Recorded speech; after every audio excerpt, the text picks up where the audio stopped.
Манай YouTube channel-ийн өмнөх контентууд их хвчлэн дотор харц хийлийн явдлуудаа нүүр толсон хүмүүсийн өөрсдийнх нь өгүүлсэн түүхүүд байдаг байсан билээ.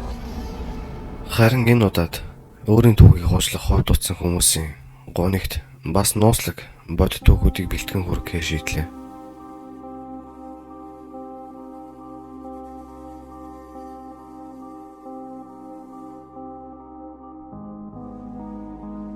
Самартан далайн эрэг дээрх үл таних хүн. 1948 он Австрали улсын Самартан далайн эрэг дээрээс олдсон цогц олон жилийн турш цагдаа нарын толгой гашлахсан төвөгт бас шийдэгдээгүй хавц зэргийг нээж өгсөн юм. Тухайн үед зуны их үе байсан бөгөөд алт мөнгөний дархан Жон Бенлион эхнэрийнхээ хамтаар үүд өнгөрч байхад далайн эргээр зугаалгаар гарсан байна. Харин тэд цэвэрхэн хуталсан нэгэн нэр далайн эрэг дээр унтаж байгааг олж харсан байв. Түүний толгой нь далайн төрөлхийн ханыг дэрэлжсэн хөлөө урагш чигээд зөрүүлэн тавьсан байралтай байж. Эхэндээ тэд түүнийг зүгээр л цогтуу явж байгаад далайн эрэг дээр тасраад унжууч хэмээн таамагласан байв. Тиймээс тэд нэг их зүйл бодлогүй үргэлжлүүлэн цаас салхилан явж одсон байна. Хагас цагийн дараагаар өөр нэгэн хос тэрхүү үрийг яг ижил байрлалаар хэвтэж байгааг нь олж харсан байв. Түүний 100 гар нь гадаг шахчин байралтай тэнийчгсэн. Ямар ч хөдөлгөөн хийхгүй байж. Хүмүүс далайн эрэг дээр хэр барагтай л бол хослол болон сайтар тослсон ширэн гуталтай эрдгүүд бол тэр товцыг нь хараад ихэд гайхшиж байсан байна. Мөн тэрхүү унтаж буйрын нүрийг битүүл шумуулнууд бүрхсэн байв. Гисэн ч тэд түүнийг мөн л шар арга хэвтрүүлчихсэн нэгэн байх хэмээн таамаглаад өнгөрч одсон аж. Харин маргааш өглөөн нь тэр хэсгээр зурж өнгөрсөн эхний хүн өмнө дурдсан Жон Бенлион байсан бөгөөд тэрээр өглөөний гүйлтийн далайн эргээр өнгөрч явхдаа тэрхүү хүн одоо хүртэл яг өчигдөр хөвчөж байсан байрлалаараа нөгөө газараа байгааг олж харсан байна. Тиймээс Леон түн рүү төхөж очин зүгээр эсхийг нь шалгахаар шийдсэн аж. Гисэн ч тэрхүү ир мөс шиг хурцгсан үхвэд нэлээд хэдэн цаг болсон шинжтэй байв. Мөрдөгчд түүний биеэс ямар нэгэн биеийн байцаал гарч ирэх хэсгийг шалгасан ч юу ч болцсонгүй. Бүх хувцснуудыг нь анхааралтай шалгаад өмднийг нь халаасны нэгийг хачин чихтэй тод олбор шарангийн утсаар ойсон байснаас өөр ямар нэгэн төрөвч болон бэлэн мөнгө өөр ямар нэгэн нэр бүхий эд зүйлс гарч ирсэнгүй. Эцэст нь мөрдлөгийн багийнхан цөөх хідэн дүгнэлтийг л гаргаж чадав. Цогц усан дотор байгаагүй. Тэрээр унтаж байх үедээ үхсэн байсан. Бид нь ямар нэгэн тэмтэлцсэн хүч хэрглэсэн олмор байхгүй. Харин зарим нэгэн сонирхолтой шинж тэмдгүүд байсан нь тэр хорцсон байх магадaltaйг илтгэж байв. Задлан шинжилгээгээр түүний ходоодонд их хэмжээний цус байгааг олж тогтоосоос гадна илгэн хавантсан хүүхэн хараа нь Европсын жижигхэн цус нь байх ёстойгоос 3 дахин томсон байсан аж. Бүх шинж тэмдгүүд хордлон олморыг зааж байсан ч хор судлалын тайлан шинжилгээгээр түүний мэдрэлийн систем болон цуснаас ямар ч хор алдаагүй гэдгийг илтгэв. Тиймээс улмор үлдээдгүй маш ховор төрлийн хор хэрэглэсэн байж магадгүй гэсэн таамаглалтаас өөр үхлийн шалтгааны хариултгүй үлдэж хоцрорлоо. Мөн үүнээс гадна анзаарэгдсэн өөр нэгэн жирийн бус зүйл гэвэл түүний хөлийн булчин байв. Задлан шинжиж тайландаа дуртахдаа өмнө нь хизээч тийм их хөгжиж товоо гарч ирсэн хөлийн булчин харж байгаагүй хэмээн тэмдэглэн үлдээсэн байж. Бараг л мэрэгжлийн хөнгөн атлетикийн тамирчдын хөлийн булчингаас илүү хөгжсөн гэж харагдахаар. Мөн хөлийн тавхааг нь ажвал тэрээр өндөр өсгийт болон шүүгүр хоншортой гутал нэлээд их хөмсдөг байсан болов уу гэж ажиглав. Шинжээчдийн нэг нь түүнийг балетын бүжигчин байсан байж болох юм гэсэн таамаг дэвшүүллээ. Гисэн ч өнөөдрийг хүртэл Самартан далайн эргээс олдсон ир үнэндээ хэн байв гэдгийг хинч мэдээгүй хэвээр л ойлээ. Түүний хурууны хээг нь авч дэлхийд даяар цагдаагийн бүрт төлбөө бүх хүмүүсийгтэй тулгаж үзсэн ч амжилт олсонгүй. Тиймээс түүний нүүр хэсгийн зургийг хэвлэлээр нийтэлж таних хэн нэгэн гарч иж магадгүй хэмээн тооцоолсон ч мөн л ахиц гарсангүй. Харин нэгэн сэжүүр олдсон нь нас барсан нэрийн цөнх галт тэрэгний буудалд орхигдсон байхыг олсон байна. Дотроос нь хоолны хотго, будгийн багшнууд, энгийн бус гэмээр тод олбор шарангийн утас болон хэсэг хувцас гарч иж. Тэдгээрийн 3 дээр нь T. King гэсэн нэр байсан бөгөөд хожим нь энэ тэрхүү хүний жинхэнэ нэр биш. Харин хэн нэгэн цагдаагийнхныг зориод бодлуулах гэж үлдээсэн зүйл болох нь батлагдсан юм. Тиймээс цагдаагийнхан дахиад ларга мохордож орхив. Ийхүү мөрдлөгийн явц ямар нэгэн ахицгүйгээр 4 сар явсны эцэст санаандгүй тохиолдлоор нэгэн шин зүйлийг олж мэдсэн ч энэ хариулт гэхээсээ илүү өшөө асуултууд нэмж орхив. Тэрхүү үл мэдэгдэх хүний өмдний бүслэгийн хэсгийн дотор оёонд нэгэн бяцхан нууц халаас байсан болж таарлаа. Дотроос нь нямбайлан хуулж ивсэн бяцхан цаасны хилтерхийг олсон бөгөөд дээр нь зөвхөн 2 л өгчсөн байв. Тамам шууд. Перс хэлний орчуулбал энэ дууссан гэсэн утгатай өгүүлбэр бөгөөд харин тэрхүү хэсэг заасыг Персийн яруу найрагч Омар Хаямын Рубаят гэх маш ховор шүлгийн номоос тастаа авсан байв. Мөрдлөг дахиад л мухардлаа. Тэрхүү үл мэдэгдэх хүний хачирхалтай өвхлөөс 8 сарын дараагаар өмнө олдсон жижигхэн цаасыг урж авсан байсан ховор номны хуулбар олдов. Тэрхүү үл мэдэгдэх хүнийг нас барах үеэр тэр хавьд санаандгүй явж байсан 2 машиных нь арын суудал дээр ном бахыг олсон байсан ба тухайн үед нэг их ач холбогдол өгүүлэхгүй машиныхаа арын багаж руу чулуудж орхисон байна. Түүнээс хойш тэрхүү номны талаар таг мартчихсан байж байгаад хэвлэлээр тухайн хэргийн талаар бичсэн зүйлсийг олж унссны дараа өөрсдөө олсон номоо дахин шалгаж үзтэл хамгийн арын хуудаснаас багахан хэсгийн цаас алга болсон байгааг анзаарсан аж. Тэдч тэр доороо цагдаа нарт тэрхүү номыг шууд аваач өгсөн бөгөөд хуулийн байгууллагынхаа тэрхүү номыг шинжилж үзээд дотроос нь нууц код бүхий тэмдэглэгээнүүдийг олсон ч хинч түүнийг тайж уншиж чадаагүй. Ийхүү энэ үрээд цагдаа нарын олж илрүүлж чадах бүхэн дуусч хэргийн зангилаа тайлаглаагүй чигээр үлдэв. Тэрхүү нас барсан хүн хэн байв? Хэрхэн нас барав? Хин тэрхүү номыг машинд үлдээв? Нууц тэмдэглэгээнүүд ямар учиртай байв? Нууц халаасаас олдсон цаасан дээрх хоёрыг юуг өгүүлвгээд олон асуулт хариултгүй чигээр үлдэж очирсон юм. Шинжээчдийн үзэж байгаагаар түүний хачин жигтэй өхөл болон ямар ч биеийн байцаалд үлдээдэг бүгдийг нь цэвэрлсэн байдал мөн нууц тэмдэглэгээнүүд гээд олон зүйлсээс навч үзвэл хамгийн боломжит хамаглал нь түүнийг ямар нэгэн төрлийн тагнуул байсан гэж үзэх. Тиймээс түүнийг ямар нэгэн шалтгааны улмаас чимээг өхөн цааш нь харуулах шаардлагатай болсон байх. Түүнээс гадна үүнийг нарийн төлөвлөсөн амиа оролт гэж үзэх хүмүүс ч цөөнгүй байв. Ямар ч тач үл мэдэгдэх хэрийн цогцыг зандашуулж бүх эдмүрийн баримтын хамтаар бетонын цутгмал нөхөнтгийн болоод шаардлагатай гэж үзвэл буцаан авахч гаргахад хизээд бэлэн байдалд байлгасаар байдаг гинэ. Дараагийн 30 жилийн турш үл мэдэгдэх хэрийн булшин дээр үе үе цэцэг тавьсан байдаг байсан ба хин тэрхүү цэцгсийг үлдээгээд байгааг мөн л хинч мэдж чаддгүй өнгөрсөн билээ.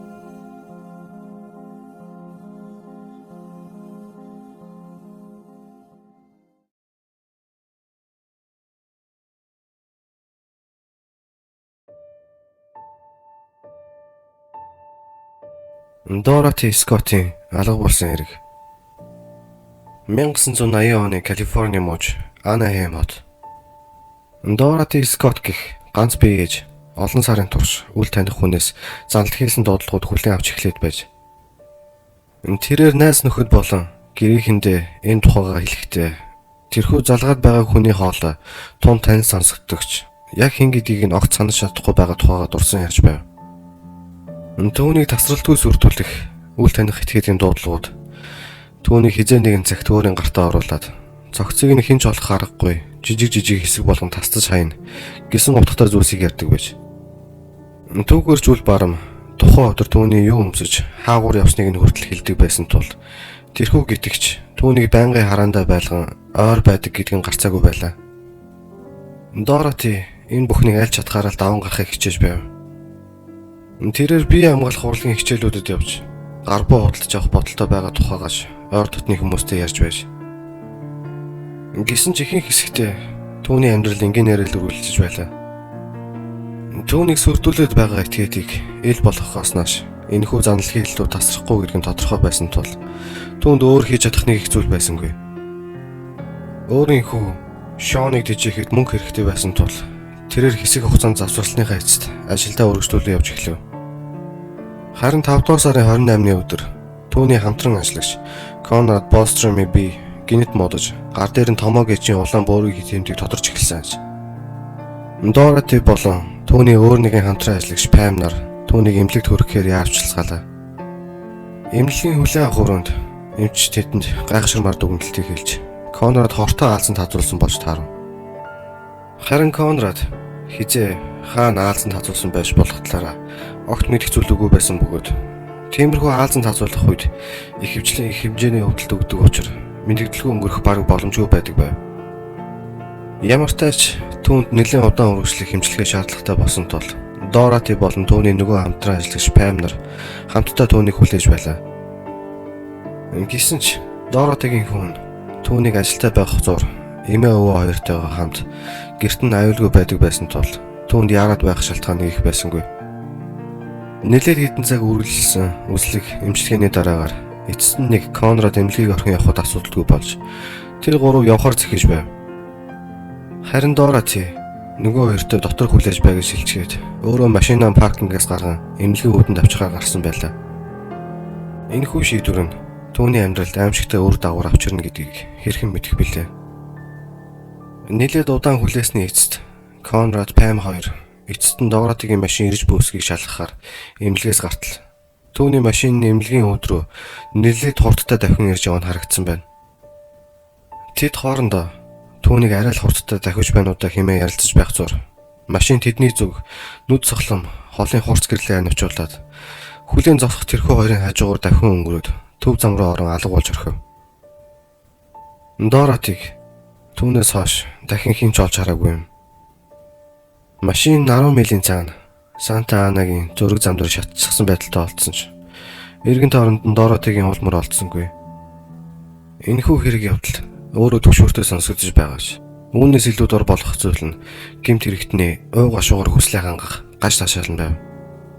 Дараагийн 4 жилийн 5 гараг бүр Доротигийн ээж нь өдрийн цагаар дуудлага хүлээ авч эхэлсэн юм.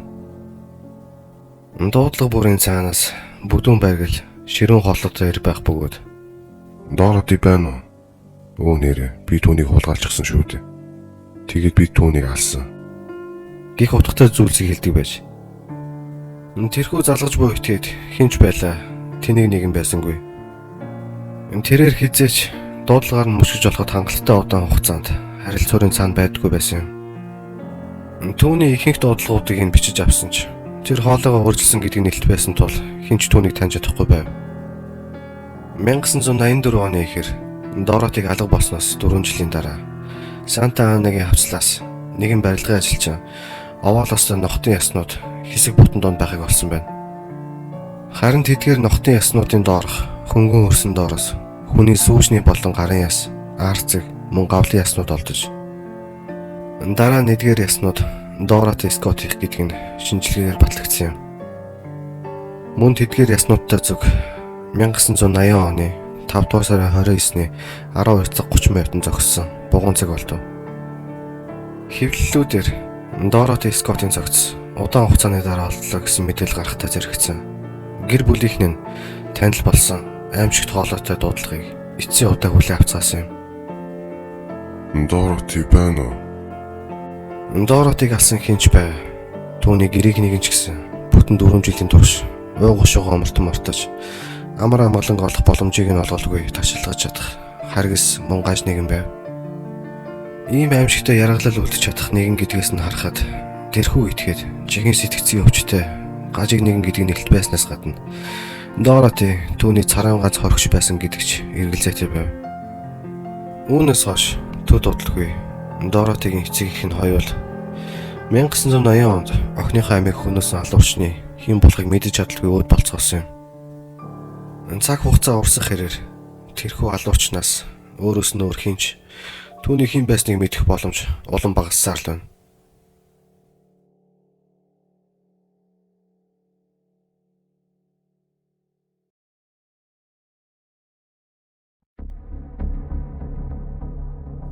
Сеул хотын Гандам дүүрэгт амьдардаг байсан Ли Хюн Хо гэхүү 1991 оны 1-р сарын 29-ний өдөр байрныхаа гадаа тоглож байгаад 5 цаг 20 минутын үед алга болсон юм. Тухайн үед хүү бага сургуулийн 3 дугаар ангид сурагч байлаа.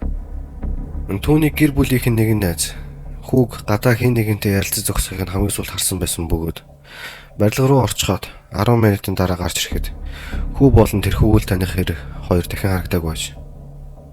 Тэрхүү шөндөө хүүхдийн барьцаалагч эцэг эх рүү залгаж хүүгийнх нь 8 насны хариуд 70 сая вон гэсэн байна. Тэрхүү өдрөөс хойш 43 хоногийн дотор нийтдээ 60 дуудлага хийжээ. Эхэндээ барьцаалагч эцэг их хоёрыг нь өөрийнх нь хэлснээр цагдаа дуудаагүй байгаа эсэхийг шалгахаар цагдаагийн ажилтан боломж үжиглэж өөр мөрдөгч гэртэн байгаа эсэхийг лавладаг байсан бөгөөд хүүгийн эцэг түүнд гэрт нь ямар цагдаа байхгүй, ямар ч хэрэг гараагүй байгаад яагаад гэртэн мөрдөгч байна гэдгийг лавлаж асуух үед уцаа салгаж өгдөг байж. Дуу хураагурт бичигдэж үлдсэн түүний хоолойны өнгнөөс нь шинжилгээд барьцаалагчээр 30 орчим насных гэдгийг сүүл тогтоогдсон байв.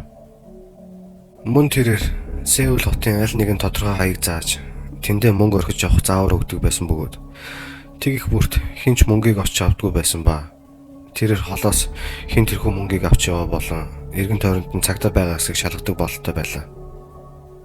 Дуудлага хийх бүртээ тэрээр уулмөр үлдэхээс сэргийлж нийтийн төлбөртөө утас ашигладаг байсан ч ийхүү нэлээд хугацаа өнгөрсний дараа тэрээр мөнгийг банкны дансаар шилжүүлэх зааварчилгаа өгсөн байна. Мөнгө дансанд оржсэн даруйд өөр данс руу дахин шилжүүлээд түүнээсээ түргэн гихчин бэлэн мөнгө болгон гаргаж авах төлөвлөгөөтэй байж. Гэсэн ч тэрээр эргэлзсэн бололтой мөнгийг шилжүүлсэн ч гаргаж авалгүй зүгтэн алга болж орхисон байв. Харамсалтай нь тухайн үед түүний шилжүүлгийг хийхийг завдсан банкны салбарт ямар ч хяналтын камер байгаагүй болж таарсан юм. Мөн тэр үед ямар ч биеийн байцаал шаардлагагүйгээр банкны данс нээлгэж болдог байсан тул барьцаалагч хуурамч нэрээр ашигласан гэдэг нь тодорхой байв. Бас түүний бүгэлсэн маягтан дээр ямар ч хурууныхээ үлдэж хоцроогүй байлаа.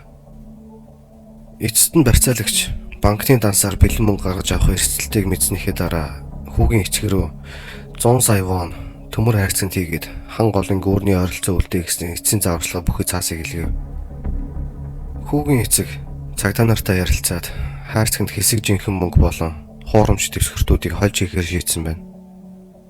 Цагдаа нар гүүрний ойролцоо хотолт хийж байсан боловч мөнгөтэй хайрцгийг радио холбоогоор харилцах үедээ андуурч барьцаалагч жинхэнэ хайрцгийг олж аваад тухайн газраас молторч дөнгөсөн байв. Тэр шөндөө гэмт хэрэгтэн хүүгийн эцэг рүү залгаад хайрцагт маш их хэмжээний хуурамч мөнгөнд дэвсгэртүүд байна. Магадгүй чи хүүгийн амьдаар нь харахыг хүсэхгүй байгаа бололтой. Гэсэн ч ямар тааж цагдаа нарт мэддэггүй чинь баярлаа. Хэмээн хэлсэн байна. Тэрхүү дуудлага ирснээс 1 сарын дараа 1991 оны 3 дугаар сарын 13-нд муу усны хоолойноос хүүхдийн цогц олдсон бөгөөд тэр нь Ли Хюн Хогийнх мөн гэдг нь батлагдсан. Задлан шинжилгээний хариугаар алуурчин хүүг хулгайсныхаа дөнгөж 2 өдрийн дараа л амь насыг нүүнэсэн байсан бөгөөд түүнээс хойш бараг 2 сарын хугацаанд эцэг эхэд нь түүнийг амьд хэмээн итгүүлж мөнгө нэгсээр байсан байна. Цагдаагийнхан хүүг хулгайлж амь насыг нь хөнөөсөн алуурчны дуу хураагаарт үлдэж өссөн хоолойг орон даяар засаж таних хин нэгэнд нь өндөр шанхаарамж амлсан ч амжилт олдоогүй бөгөөд алуурчин одоо ч шударга өснөөс зогссон хэвэрл байна. Энэхүү аимшигтай бас харамсалтай үнэн бодит үйл явдлаас сэтвэлэн 2007 онд Voice of Murder буюу алуурчны дуу хоолой гэх нэртэй кино өмнөд Солонгос улсад нээлттэй хийсэн билээ.